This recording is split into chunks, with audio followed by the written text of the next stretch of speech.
নবীজির ইন্তেকালের পরে হযরত বেলাল রাদিয়াল্লাহু তাআলা আনহু যখন জোহরের আজান দিতে গেলেন, আশহাদু আন্না মুহাম্মাদুর রাসূলুল্লাহ বলতেই তিনি কান্নায় ভেঙে পড়লেন।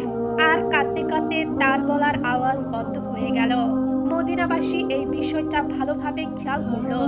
এবার হযরত বেলাল রাদিয়াল্লাহু তাআলা আনহু সকলের সামনে এসে বললেন, আজকের পর থেকে আমি আর কখনোই আযান দিব না।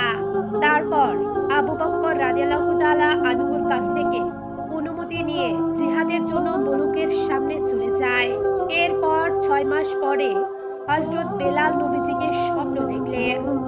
নবীজি সাল্লাল্লাহু আলাইহি ওয়াসাল্লাম তাকে বললেন, কি করছো বেলাল? তুমি আমার শহরই ছেড়ে দিলে, আমার সাথে বেঈমানি করলে।